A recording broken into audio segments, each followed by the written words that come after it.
మరి సెప్టెంబర్ 17వ తారీఖు నాడు కాంగ్రెస్ పార్టీ తుక్కుగూడలో భారీ బహిరంగ సభను ఏర్పాటు చేసి ఈ రాష్ట్రంలో ఉన్నటువంటి ప్రజలందరికీ కూడా ఒక భరోసా ఇస్తూ ఒక గ్యారంటీ ఇస్తూ ఆ రోజు మేము ప్రకటించినటువంటి గ్యారంటీని గడప గడపకు మరి తీసుకెళ్లడం జరిగింది.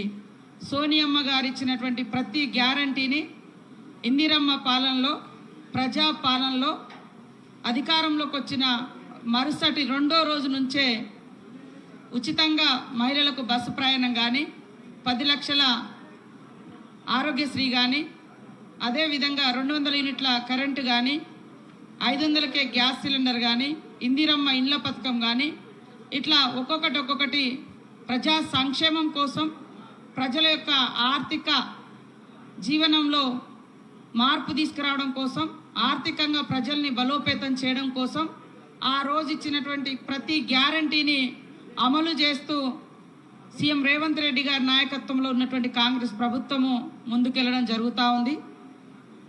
ఆనాడు ప్రజలందరూ కూడా కాంగ్రెస్ పార్టీని దీవించి ఆశీర్వదించి మమ్మల్ని అధికారంలోకి తీసుకురావడానికి ప్రధాన వేదిక ఆ రోజు ఇక్కడ తుక్కుగూడ భారీ బహిరంగ సభ. మరి ఆ రోజు ఇచ్చిన మాట ప్రకారం ఇప్పటి వరకు ప్రతి పథకం పేదవాళ్ళందరికీ అర్హులైన అందరికీ చేరవేస్తూ ఇప్పటికీ 100 రోజులు గడిచింది. మరి 100 రోజుల తర్వాత ఇప్పుడు పార్లమెంట్ ఎన్నికలు రావడంతో కోడున్న రీత్యా ఇంకా కొన్ని పథకాలను ఇంకా అమలు చేయకపోయినప్పటికీ ప్రజలందరూ కూడా ఎంతో ఆశతోటి నమ్మకంతో ఉన్నారు. ఆ నమ్మకాన్ని రాబోయే రోజులలో ఖచ్చితంగా నిలబెట్టుకుంటాం. అదేవిధంగా ఇదే తుక్కుగూడ వేదికగా నేషనల్ మేనిఫెస్టో మా పెద్దలు గౌరవనీయులు మరి ఏఐసిసి ప్రెసిడెంట్ గారు మల్లికార్జున్ ఖర్గే గారు, రాహుల్ గాంధీ గారు, ప్రియాంక గాంధీ గారు, సీఎం గారు మరి మిగతా సోదరులందరూ కూడా ఈ యొక్క నేషనల్ మేనిఫెస్టోను విడుదల చేస్తున్న సందర్భంగా జరుగుతున్నటువంటి జనజాతరకు అశేషంగా తరలి వచ్చి దేశంలో కాంగ్రెస్ ప్రభుత్వం ఏర్పాటు కావడానికి ప్రతి ఒక్కరు కూడా దీవించాలని ఆశీర్వదించాలని కోరుకుంటా ఉన్నాం.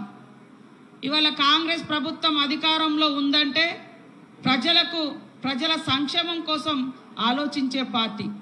ఆనాడు కాంగ్రెస్ ప్రభుత్వం దేశంలో అధికారంలో ఉన్నప్పుడు ప్రతి పేదవాళ్లకు పని కనిపించాలని 100 రోజుల పని చట్టం, ఉపాధి హామీ చట్టం తీసుకొచ్చింది. ఆహార భద్రత చట్టం, విద్యా హక్కు చట్టం, అదేవిధంగా పోడు భూముల హక్కు చట్టం, ఇట్లాంటి అనేక గొప్ప గొప్ప చట్టాలు తీసుకొచ్చి ప్రజల యొక్క ఆర్థిక భారాన్ని తగ్గించి ధరలు అదుపులో ఉంచి ప్రజాపాలన కొనసాగించింది కాంగ్రెస్ ప్రభుత్వం.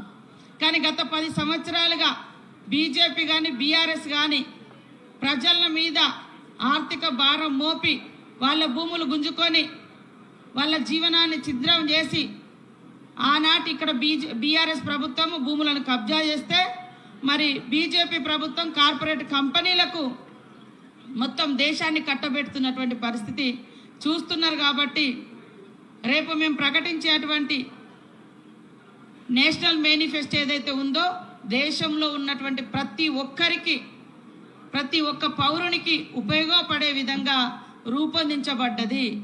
కాంగ్రెస్ పార్టీ మాట ఇచ్చిందంటే మాట కట్టుబడి ఉండే పార్టీ కాబట్టి ఇచ్చిన మాటను నెరవేర్చుకునే పార్టీ.